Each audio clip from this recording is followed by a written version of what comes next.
So today on the In Her Financial Shoes podcast, we have the beautiful Grace Nelson. Now, Grace is the co-founder of an organisation called One Less Stress Connect, which is her own business. And Grace is a business startup expert, working mainly with female entrepreneurs. And she runs a boutique agency, specialises in business startup growth, podcast and social media influencer marketing. It's got some absolutely fascinating areas in there already. So I'm really excited to bring Grace onto the show. So a massive welcome to you, Grace. How are you doing today? I'm very well, thank you, Catherine. And what an honour it is to be on your podcast, In Her Financial Shoes. Thank you so much for having me as a guest, just to share my story and also my expertise as well. Oh, you're very welcome. You're very welcome. I was just saying to the podcast listeners that we met on a mastermind. We're part of a mastermind group at the moment, and that's how Grace and I originally met. And we met face to face, didn't we, Grace, in London last week, which was amazing. Yeah, it was brilliant meeting you. I feel like I've already known you for a long time, just seeing you online and following your journey as well. So it was finally great to meet you face to face in that setting. And actually, let's talk about that, because actually when you're running an online business, which is what you specialize in, Grace, isn't it? When you're running an online business, it's quite interesting that you do feel like you know somebody so well, because you follow their journey, you follow their videos, for people that follow people's podcasts. So you kind of feel like there's a certain level of trust already that you have gained just by following somebody. But it's quite surreal sometimes, isn't it, to then meet somebody face to face that you've been following for a while, myself included. When I follow people and then meet them face to face, it's just like I'm meeting a famous person. It does feel like that, because the online world, it just brings everybody so much closer. And I have to say, I've made some of my lifelong friends online, and I've never met them in my life. That's how brilliant it is, because it just, you can really feel that warmth and that energy, their vibe from them, and you don't have to be sitting in front of them to feel that, actually in person, but you can still feel it, just even though they're on the other side of the world. So. Yeah, absolutely. So tell us then, Grace, how did you get into the business of helping other people get into their own businesses? Oh, Catherine. Right, I'm going to take you back to a place whereby it was in 2013, and I was in a corporate role. So a few previous roles to what I'm doing now. So now I'm actually contracting. And at this time, I was at a very low point in my life, mainly because of the employment or the job that I was in. I was feeling very much unfulfilled, underappreciated, and this all stemmed from one particular person in the workforce. And it was more or less, when I look back at it, it was really workplace bullying. That type of, never being praised for the work I was doing. Yet everybody that I was helping, because I worked with a multitude of businesses at the time anyway, so SMEs and micro enterprises, they were all enjoying the work I was doing, singing my praises. But this one particular person, anything I did was never good enough. So every time in my appraisal, there would always be something minor that this person had to pick on. And I just remember going to a nearby coffee shop with her one day to have a little check-in one-to-one chat. And she just made me feel so small, just really unpicking everything I was doing at the time. It was just going on and on and on. And I just remembered at that time how I was actually trying to hold back the tears because of how this person had made me feel. And I just kept thinking to myself, don't let her see you cry, don't let her see you cry. And then we left the coffee shop and went back to the office. And, I went away just thinking, my life, there's got to be so much more to my life than this. And also, I should say to you, Catherine, and your listeners, that I suffered from an autoimmune disease. And at the time, it was under control a couple of years prior to this particular event. But during that time, within this particular workplace, it really flared up, because stress is one of the factors that spurs on inflammation or swelling of the joints. And there was times, Catherine, when I couldn't actually get out of bed. And it was not only the physical side of things I was going through. But the emotional side, I actually felt sick in my stomach every time the next day will come about and my alarm clock will go, and I would have to actually think about going into work, thinking, okay, what comment or remark is this person going to say to me now? And I wasn't the only one being, targeted with this as well. Other colleagues were going through this, and they've been there for years, but had just stuck it out and kept saying to me, look, Grace, don't worry, we all get it. But I just thought, no, I don't have to take this. So I remember at the time that myself and Charlotte, who is my business partner and bestie, at the time we would meet up every Friday night and we would just go to war with the world with a glass of rosé wine in our party. hands. Party, but yet playing the victim as well. But we knew that we were greater in terms of our potentials, much greater than the situation that we were in at the time. So we decided to put our skills, strengths, expertise together, and we came up with our first business partnership, which was actually an events management company, just because that's something that lit us up, and we would do the entire spectrum of bespoke events marketing, from your social to your corporate, and there'll be an element of marketing as well. But at that time, we didn't have any clarity of direction. We didn't really know how things would pan out. And very soon, demand started to outgrow our time. But at the same time, which is a fortunate position to have, I should say, but we were still in our corporate jobs trying to juggle everything. And I remember at the time we started being very visible on social media, still not knowing what the hell we were doing, but putting things out there. And we started to attract a community, Catherine, of people saying, in business, and just relaying some of their challenges that we were going through. And we were just sharing ways to overcome that. And as things started to evolve and grow, we actually started to attract clients that said they'll actually pay us for our knowledge. And of course, Charlotte and I, we've got a wealth of business experience behind us. Of course, in my roles, I've been working with a multitude of businesses, but on the high street. And I've got a degree in business management as well. So between us, we felt we did have the strength and expertise to do so. And from there, we just grew a community of mainly women who were still in their 9-to-5s, but they knew they had a greater purpose, just like we did at the time. And that's when we decided to start our second business partnership, which is now known as One Less Stress Connect. And today, Catherine, we serve on a global scale now. We serve women who are still in their 9-to-5, who seek to start and grow an online business. And the main elements that we teach is striking that balance. How are you going to juggle everything? So you've got your job, you've got your family, you've got other commitments, and you want to do your business. And also, what's very key and integral as well is shifting your mindset from employee mode to what Charlotte and I call CEO mode. I love that. When you said that to me last week when we met, I was like, oh my gosh, I just love that. It's brilliant. So let's break some of this down then, because I think there's a couple of things that you just mentioned there that I think will really resonate with anyone listening to this who is stuck in a 9-to-5 right now and is listening to this like, oh my gosh, I need to get out of my 9-to-5, but I don't know how to get started. And I know that you've got some great tips to share with our listeners today.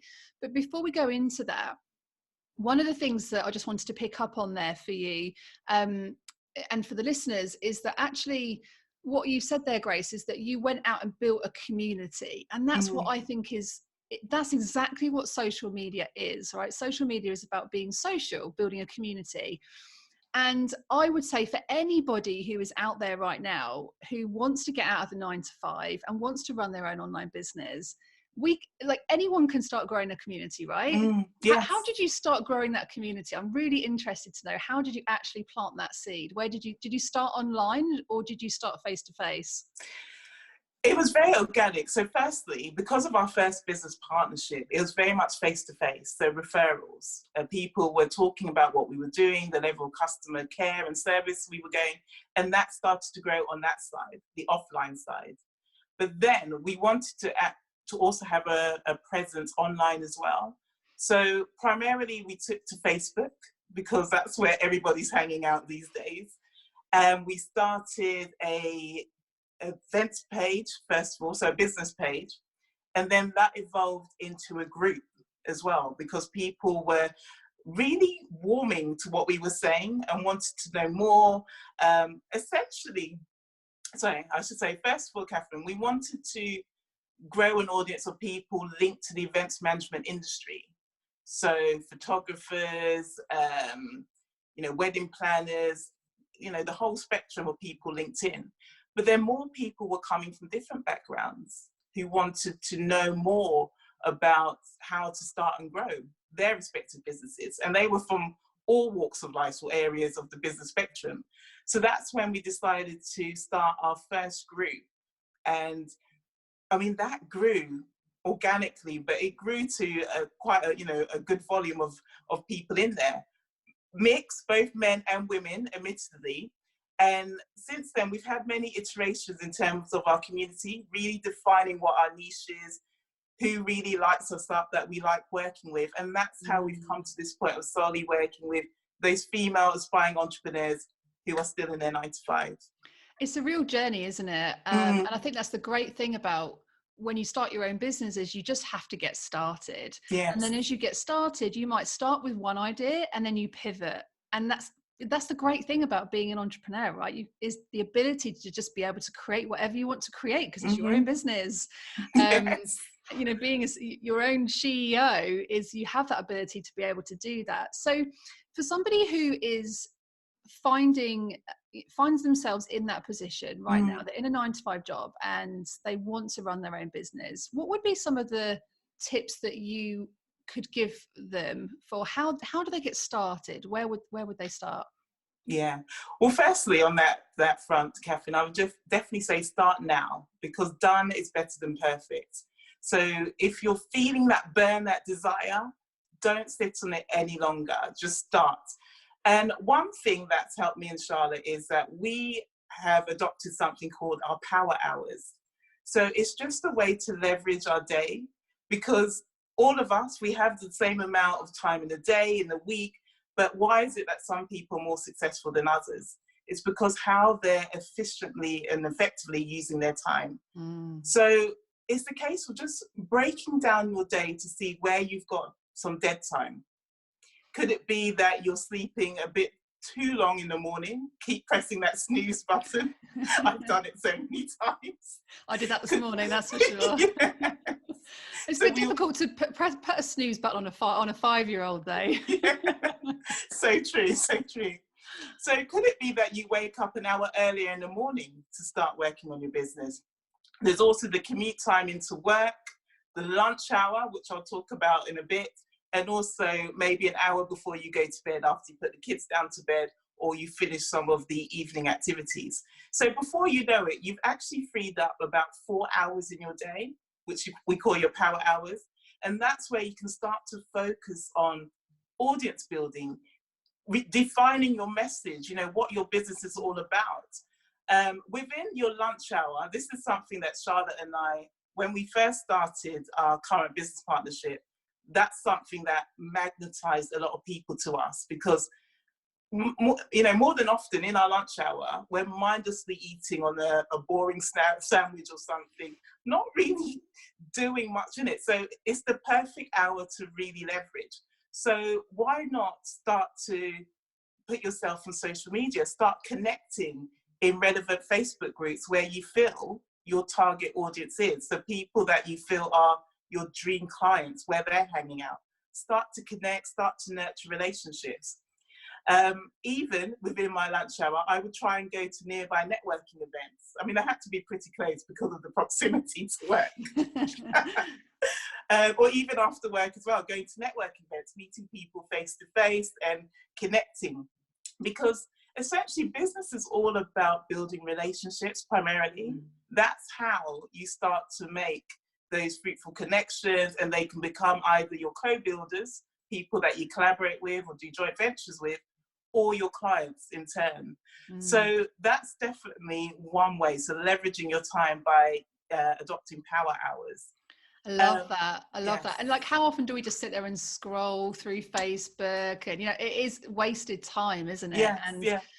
I guess one of the common blocks for some people could be that, well, I don't have time. And actually, we Yes. all have the same amount of time. It's just how we allocate it and how we give purpose. So one of the things, actually, I'll be really honest with you. I've really struggled with this in my business because I've had to really focus on like time blocking my diary. So 15 minutes to do emails, 15 minutes to do social media replies, 15 minutes to go and make a sandwich, 15 minutes to go for a walk. Like, have to really focus on blocking time out of my diary. Otherwise I do just sit there and, you know, you just, as we do, meander, you know, we Yes. go and Yeah. clean the bathroom or go and randomly go and do something else. But what I'm interested in as well, Grace, is that, so I think you're absolutely right in terms of like what you've just given there is great in terms of going out and building your audience and building communities. How do you know what you should be, what kind of business you should be even starting? Like, what was it that drove you to set up the type of business that you created initially with event planning? How did you know that that was what you wanted to do? For me, definitely, it was a case of sitting down and really drilling down as to what my strengths are. So making a list on a piece of paper as to all the things that I feel that I'm good at or I've been praised for as well. But then taking that list and then going a bit further to see what are the ones that really, what activities really light me up, that even if I wasn't paid for doing this over the next 5 years, I would still do. And that was helping people, putting on special events, just transforming people's lives, essentially. Just that was a reward for me in itself. And that's transpired and come over to what I do now in terms of empowering others, helping them find their purpose.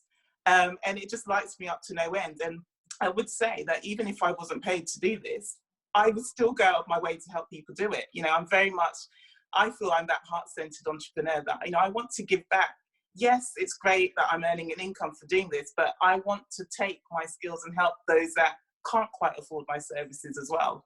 So take some time with yourself, even if you need to go to sit outdoors in the park or hotel lobby, where it's just you, yourself, and you're just working out, you know, what are your strengths and what truly lights you up. And then from there, look at how you can monetize your passions, essentially. Yeah, I love that. I love that. And I think, in fact, I was having a chat about exactly this with a lady in my Facebook group who was saying she's in a 9 to 5. She knows she wants to go out by herself, but she doesn't really know what she can do. And we were talking about, you know, making a list of her skills, her qualifications, things that light her up. And often just starting there, I think, is a great place to then get some clarity around, well, what kind of things do I want to be spending my time doing? Where is there an opportunity to be helping others? And then kind of crafting a business idea around that. And from that point then onwards then, Grace, what other tips would you give? So if someone is in their power hour, so they've just created this power hour in their diary, what kind of things could they be doing to get their business off the ground? Well, definitely, as we say, content is queen. So people need to know that you're out there, essentially. So it's starting out with your message, your story, because that's what sells at the end of the day, your story. In order to be unique and position yourself online, the one thing that does it is your story. So start to plot out on a piece of paper, you know, what makes you stand out from other people in terms of your story. What were the challenges, the problems that you went through that's actually helped you to overcome the challenge and go through and reach this breakthrough moment? Because that's what people want to know about, and that's how you actually start to magnetize people into your world as well. So with that, just being quite open and authentic with your message and putting yourself out on social media. And it's a case of, I would probably say Facebook and Instagram are good ways to start. More so Facebook, because it's got over 1 billion active users and you'll find everybody hanging out there. So just start to put out some messages, your story, what you're thinking. If you're brave enough, do a Facebook Live, start the engagement interaction, and actually tell people, I'm thinking of starting this business. I would love to know or hear your feedback. This is what I'm trying to do. And you will be actually surprised about the number of people that will be very supportive in your corner, even people that you don't know, and will be willing to help, support, give you advice. And who knows, they may even become your first client as well. And did you have any fears about getting yourself out there when you first set up your business? Oh, I had lots of fears, Catherine. Lots of fears. I mean, it was a case that, will people really buy from me? What sets me apart from other people in the same industry? Because building a business online, it's a crowded marketplace. How do I stand out in all that noise? And that's what I've learned over time, that my story is unique. When I'm showing up, talking to people that I'm building an online business, I'm still in a 9 to 5, and I've got an autoimmune disease, so I don't know how I'm going to be from day to day.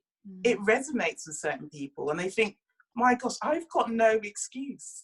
You know, Charlotte as well, she's got 2 young children, and she's juggling all of that as well. So it's just about showing up, being very consistent with our message, showing people that it can be done.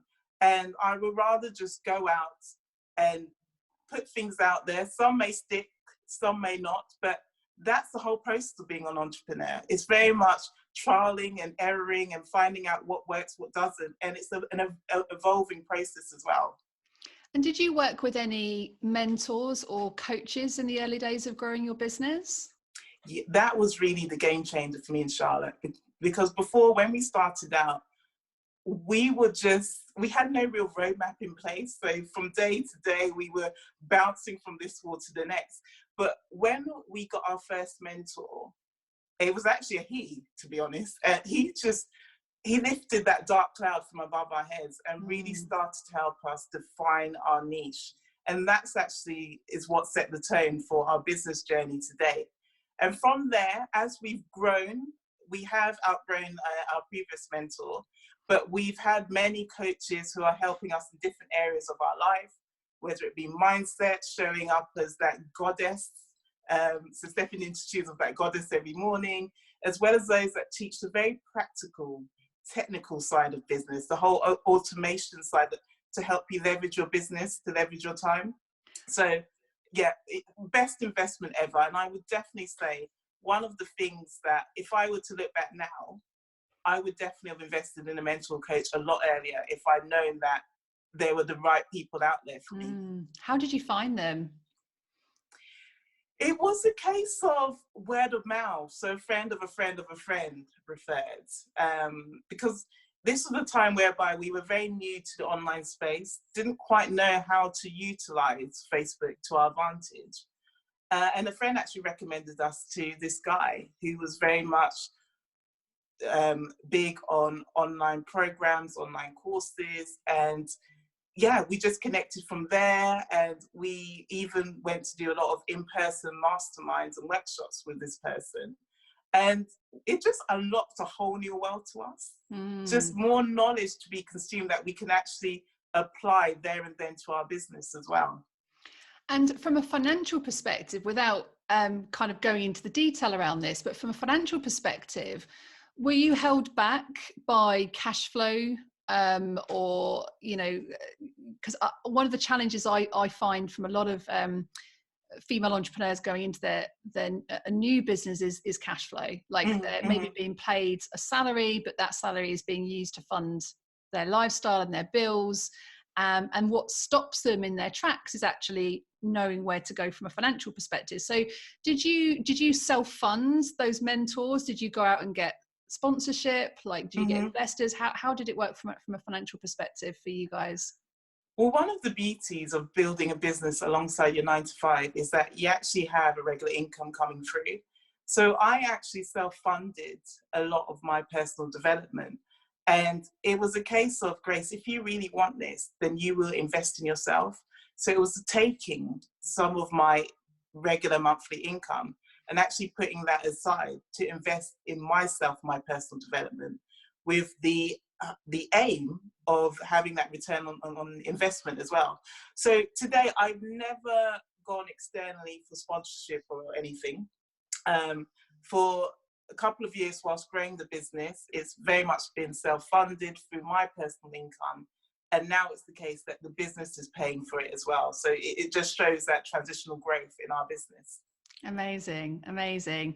And so are there any other tips that you can give to anyone who's listening to this that wants to start an online business? What other tips would you leave for those listeners today? No problem. I would definitely say start now. I did, just to reiterate this, that done is better than perfect. Even if you don't have all the pieces of the jigsaw puzzle together, that's fine, because they'll start to come into view as you're growing your business. So start now, start getting visible on social media in terms of connecting with people. So look out for Facebook groups. And one of the most underrated things on Facebook, I would say, is the search bar. So just typing in certain keywords that actually link back to where your passion is. Is it mindset? Is it personal fitness or healthy eating or whatever it may be that you're looking to enter? Just type that in the search bar and a whole wealth of things will come up. You can join groups, start to connect with people, to have that level of accountability.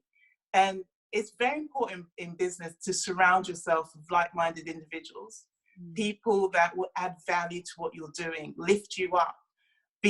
Not just be a yes person, but be very much there to support you and give you the advice or constructive feedback that you need as well to spur you on the journey. And also, like I've been saying as well, investing in a coach or mentor, I think, is a very, very integral thing to do. Just somebody who's 2, 3, 4, 5 plus steps ahead of you, that's been there, done that. They've actually overcome the challenge that you're going through now and can show you the experience, the trials, the errors, the failures that they went through and just how they overcame that.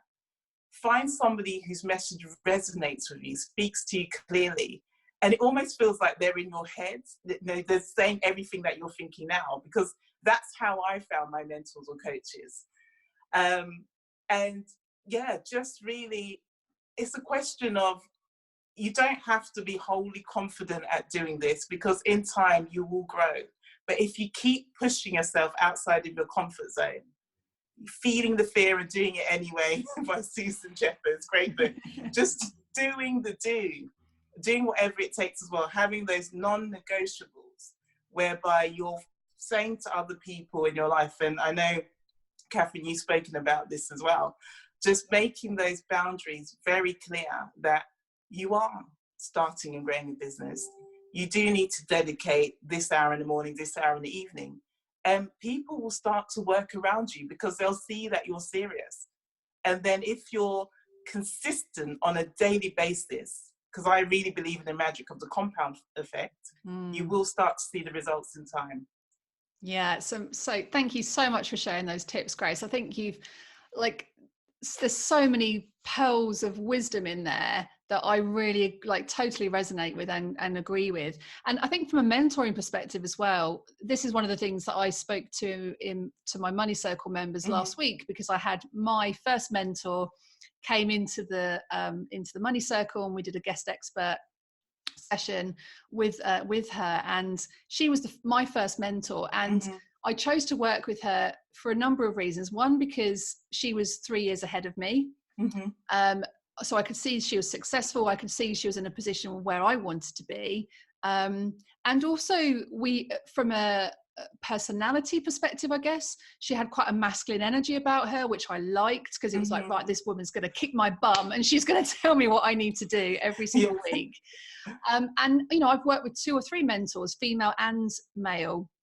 And I think each of them have different skills and things to teach. I mean, I've been working with Rob Moore this year in his group program, and he is completely different to my first mentor. And I see him more as a teacher. He teaches me how to. He won't necessarily hold me accountable. He won't necessarily, give me the detail of what I need to do to implement it. But he'll set the scene of this is how I've done it. and then I just go off and do it. Mm-hmm, So I mm-hmm. think sometimes it's understanding what sort of person you are. If you're a doer, you probably need a mentor that's going to help you to slow down a little bit and maybe focus on strategy, which is what I always happens for me. I always just do, and then don't spend enough time on strategy. So I need someone in as a mentor that can help me on strategy. If you're somebody who is not clear on what you need to actually do, and maybe you're a procrastinator, then finding someone that can shimmy you along and encourage you to do the doing can sometimes be useful. So I think thinking about what do you need, what kind of personality do you have, and what kind of mentor are you looking for? Are you looking for a coach or are you looking for a mentor? So I love the fact that you shared that with the audience today. And is there, if there was one piece of, like, one biggest reason why you think that people don't get started, Grace, what would you say would be the one biggest reason why people don't get started? I think the one biggest reason would be that they get stuck in their heads. You start to make so many excuses or reasons as to why you shouldn't be doing this or why it will never work. And then that just keeps you standing still. It keeps you living that complacent, mediocre life where you're very scared to go against the grain of society, sorry. And I just say to people, get out of your head, start doing things, and stop comparing yourself to others as well. Sorry, I know I'm adding a bit onto this, but there's that big thing of comparisonitis where you're comparing your chapter 1 to somebody else's chapter 10. And we just need to stop doing that and slay in our own lane. I love that. What a great way to finish. Stop comparing yourself when you're in chapter 1 and they're in chapter 10. Use them to inspire you, but not to compare. Yes. Great yes, tip. indeed. Thank you so much, Grace. And for anybody who is interested in following you, following your journey, following how you've gone out and, gone yourself from a 9-to-5 job. And thank you very much as well for sharing what you experienced in your job. And actually last week I was talking about bullying. I don't know whether, Grace, you watched the Little Mix documentary about Jessie. No, I've heard of it though. Yes. Yeah, it was terrible. Yes. And it really brought me back to when I was badly bullied at school and also in the corporate world. I was also bullied in the corporate world. And it sounds like you were too. And I was interviewing Lisa Johnson a couple of weeks ago about her experience of bullying. So it seems to be a really, unfortunately, common occurrence, not just in the employed world, or like we see it in the online space too, right?